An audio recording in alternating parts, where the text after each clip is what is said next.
Meu irmão, minha irmã, que bom estarmos aqui mais uma vez para falarmos da Palavra de Deus nesta solenidade de Todos os Santos. Hoje nós vamos então meditar um pouco sobre o que a liturgia nos traz neste domingo, onde a Igreja celebra a solenidade de Todos os Santos. E somos chamados a viver então a santidade.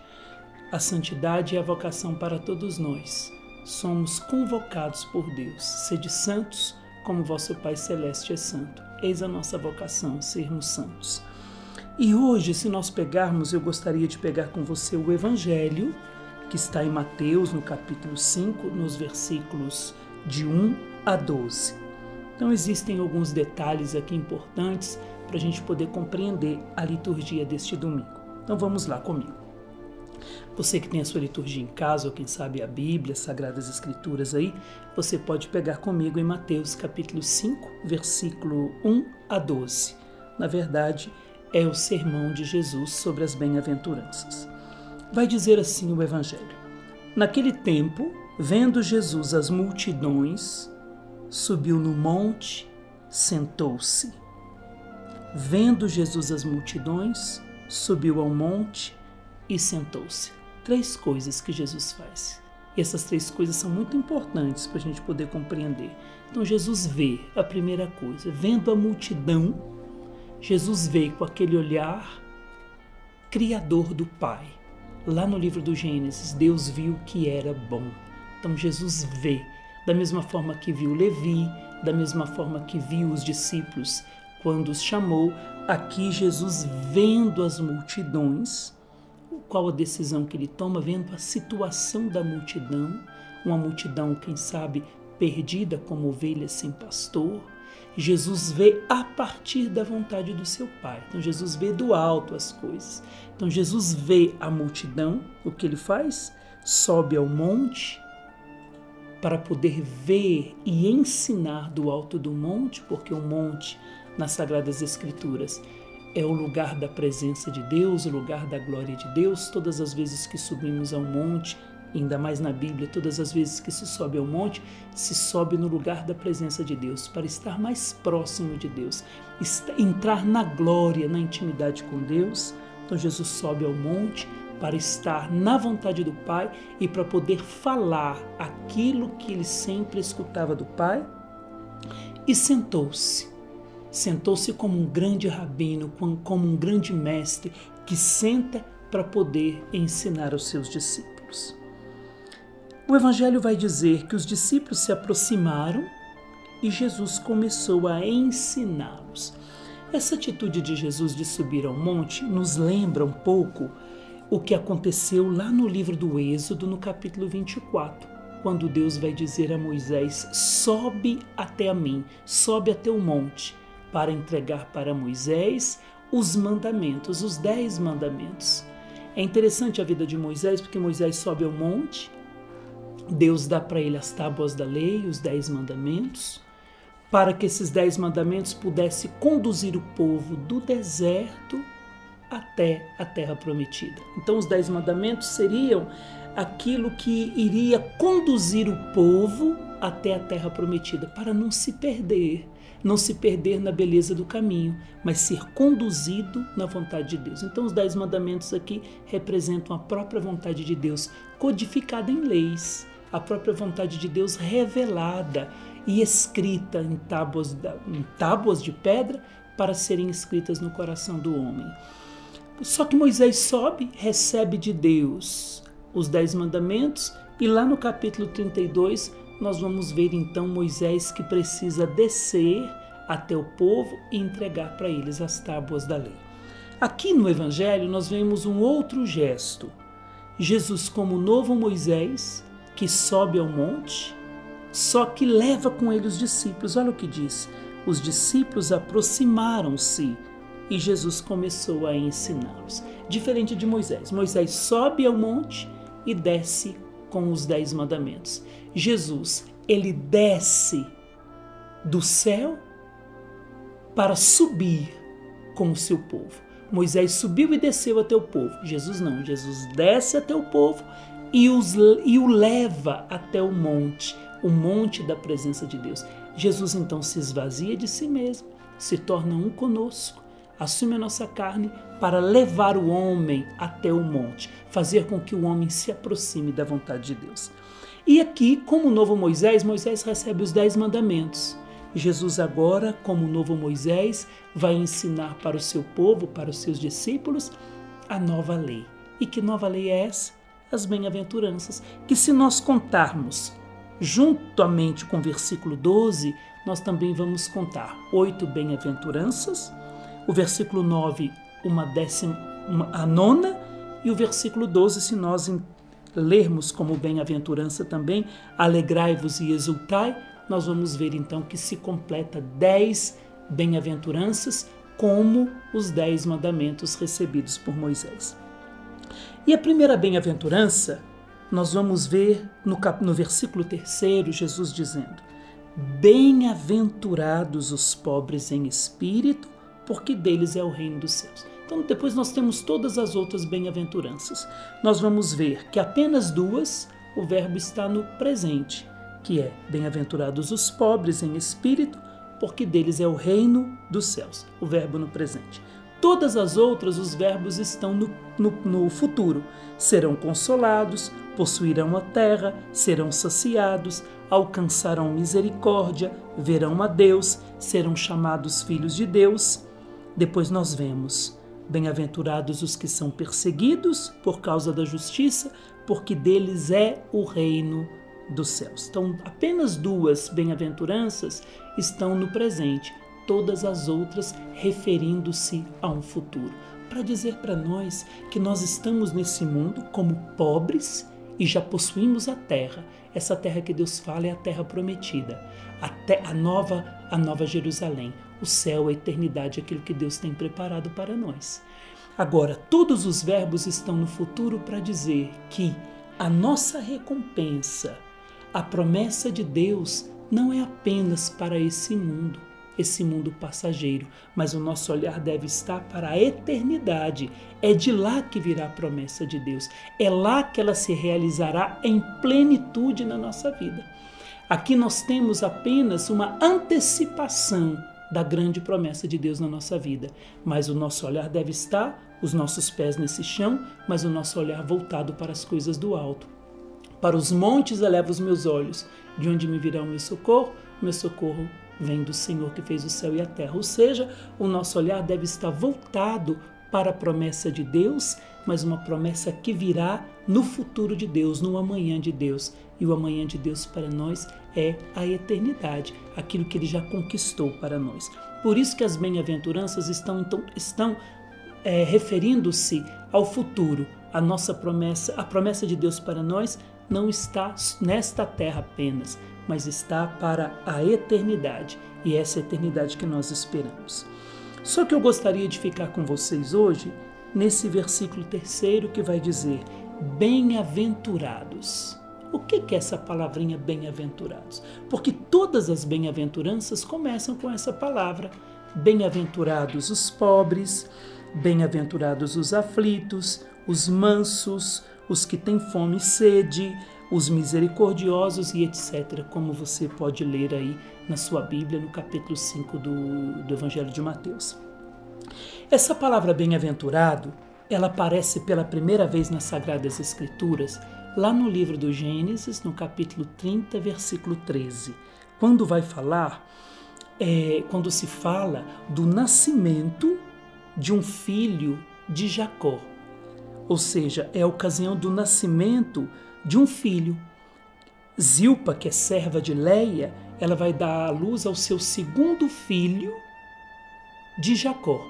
E esse segundo filho será chamado de Asher, ou seja, bem-aventurada. As mulheres me chamarão bem-aventurada. Por quê? Porque eu dei esse filho a Jacó. E Jacó, o pai das 12 tribos de Israel, nós sabemos muito bem disso, e a promessa de Deus dessas 12 tribos. E aqui nós vemos então pela primeira vez essa palavrinha aparece lá em Gênesis 30, versículo 13. É por ocasião desse nascimento, como eu acabei de dizer. Asher, Asherei.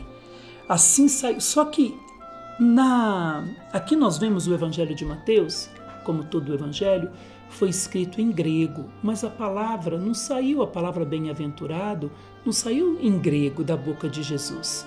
Essa palavra saiu, podemos dizer, em hebraico ou quem sabe em aramaico. Então Jesus não falou bem-aventurado no grego. O Evangelho foi escrito no grego, mas a palavra saiu da boca de Jesus em hebraico ou aramaico. Como em Gênesis 30, versículo 13. Ashrei é o que saiu da boca de Jesus. E aparece 43 vezes na Bíblia essa palavra, Ashrei. Essa palavra vem de uma raiz no hebraico, da palavra Ashrei, vem da palavra que eu acabei de dizer já no início, achar. Essa palavra achar, o que significa? Significa ir direto, para frente, caminhar, avançar, fazer progresso. Então aqui muda tudo nas bem-aventuranças. Aqui nós lemos bem-aventurados os pobres em espírito, porque deles é o reino dos céus. Se nós colocarmos o significado dessa palavra no hebraico, Ashrei, da raiz achar, nós vamos ver a caminho os pobres em espírito. Nós poderíamos dizer ainda ir direto, ir para frente, caminhar, avançar, façam progresso, avancem os pobres em espírito. Na verdade, Jesus está dando quase uma ordem. Avancem, vocês que são pobres no espírito. Caminhem, vocês que estão aflitos. Mais ainda eu poderia dizer, vão sempre para frente, diretos, sem olhar para os lados, vocês que têm fome e sede de justiça. Mas por que Jesus estaria dizendo isso no hebraico? Para frente, caminhem, não parem, não olhem para os lados, sempre para frente, avancem, façam progresso. Vocês que são pobres, vocês que são mansos, vocês que têm fome e sede de justiça. Por quê? Porque Jesus está dizendo, não parem no meio do caminho, avancem, porque a recompensa de vocês vem do alto. A recompensa de vocês é Deus. Eu serei a vossa recompensa. Então não parem no caminho. Não parem no meio do caminho, não fiquem paralisados na fome, não fiquem paralisados na aflição, não fiquem paralisados na pobreza, não fiquem paralisados em tantas situações do dia a dia, mas avancem, caminhem, vão para frente, porque para vocês existe uma promessa, a vida eterna. Os 10 mandamentos foram dados a caminho da terra prometida. As bem-aventuranças são dadas no início do Evangelho para dizer que elas nos prepararão para um novo céu e uma nova terra. E é isso que nós vemos na primeira leitura de hoje do livro do Apocalipse, que vai dizer, primeiro, vai se falar do anjo que vem do Oriente e que grita para os outros anjos que estavam destinados a devastar a terra, para eles não devastarem a terra até que fossem marcados na fronte os servos de Deus. Aqui no original está, até que fossem selados. E o que é o selo na Bíblia? É sinal de uma coisa secreta que está guardada, uma coisa preciosa que deve ser guardada, uma coisa que tem valor, como uma carta selada. É algo importante, é a intimidade que está ali, que está sendo confiada a alguém. Então, quando Deus diz aqui no livro do Apocalipse, selar, selem aqueles que estão na minha intimidade, selem aqueles que são preciosos para mim, selem aqueles que são importantes. E aqui vai dizer que eram 144 mil de todas as tribos dos filhos de Israel. João, aqui no Apocalipse, ele vê o número, ele ouve o número, vai dizer, e depois... Olha o que diz o versículo. Ouvi então o número dos que tinham sido marcados. Eram 144 mil de todas as tribos de Israel, dos filhos de Israel. Ele ouve o número é revelado a ele. E aqui nós podemos fazer 12 vezes 12, nós chegaremos a esse número. Ou seja, o antigo povo com o novo povo, ainda multiplicado aí por um número maior, para dizer o quê? Que é uma multidão que é destinada à salvação. E nós vemos aqui essa multidão com vestes brancas e palmas nas mãos. O povo, quando saiu da escravidão do Egito, viveu em cabanas estas cobertas com palmas, com folhas de palmeiras. Aqui, os vencedores trarão em suas mãos as palmas da vitória. Não precisarão gritar mais hosana, Senhor salva-nos, mas gritarão aleluia com as palmas nas mãos, dizendo Deus nos deu a vitória. Viemos da grande tribulação, lavaram as suas vestes no sangue do Cordeiro e agora estão diante do trono. Por quê? Quem são esses? Quem faz parte dessa grande multidão, desses 144 mil? Todos aqueles que esperaram a sua promessa em Deus. Todos aqueles que colocaram em prática as bem-aventuranças. Aqueles que não pararam no meio do caminho. Aqueles que avançaram, como diz o texto, a própria raiz da palavra achar, como eu disse, aqueles que foram direto, independente das tribulações, olharam para frente, na certeza que Deus os esperava. Aqueles que foram para frente, que caminharam, não pararam, avançaram, apesar das tribulações e das perseguições, aqueles que fizeram progresso no dia a dia. Essa palavrinha achar, ela implica uma retidão do homem em marcha. Há caminho na estrada sem obstáculo, essa estrada que leva a Deus. E o sentido fundamental dessa palavrinha, dessa raiz, é caminhar, é não parar. Então, quando Jesus fala das bem-aventuranças para os seus discípulos, ele está dizendo, aqui estão os mandamentos que vão vos fazer caminhar. Esperem ser consolados em Deus, não parem no caminho. Por quê? Porque aquilo que vai dizer a primeira carta de João, capítulo 3, versículo de 1 a 3, que é a segunda leitura de hoje. Desde já somos filhos de Deus, mas nem sequer se manifestou o que seremos. Sabemos que quando Jesus se manifestar, seremos semelhantes a Ele, porque o veremos tal como Ele é. Então, na certeza que somos filhos de Deus, mas ainda nem se manifestou o que seremos, como diz a carta de São João, seremos semelhantes a Ele, se queremos ser semelhantes a Ele. Não pararmos no meio do caminho, é preciso olhar para Jesus, para as bem-aventuranças e colocá-las em prática no sentido de não parar no meio do caminho. A caminho, avance. Você que me escuta hoje, essa é a ordem do Senhor. Jesus, como Moisés subiu e deu ao povo, desceu e deu ao povo os mandamentos. Jesus desceu primeiro até nós e nos faz subir com ele a montanha. E hoje nos diz para mim e para você, caminhe, você que é pobre em espírito. Caminhe, você que é aflito. Caminhe, você que é manso. Caminhe, você que tem fome e sede de justiça. Caminhe, você que é misericordioso. Caminhe, não pare, não pare, não pare. Porque da mesma forma que Jesus pôs em prática as bem-aventuranças, assim nós somos chamados a colocá-las em prática na certeza do céu. As bem-aventuranças que aqui estão, em Mateus 5, para nós cristãos, isso muitos que não acreditam em Deus poderiam dizer que isso é ridículo. Esperar uma promessa em Deus, mas para nós as bem-aventuranças são a certeza do cumprimento daquilo que João vai dizer em Apocalipse. Nós lavaremos as nossas vestes no sangue do Cordeiro, estaremos diante dele com vestes brancas e palmas nas mãos. Receberemos aquilo que o próprio Cristo recebeu, a ressurreição após a morte. Porque somos filhos de Deus, mas nem se manifestou ainda o que seremos. Seremos semelhantes a Ele se colocarmos a palavra de Deus em prática. Não pararmos no caminho, mas caminharmos. A bem-aventurança de Jesus para você hoje é essa. Caminhe, não pare, faça progresso, avance, vá para frente sem se perder com a beleza do caminho.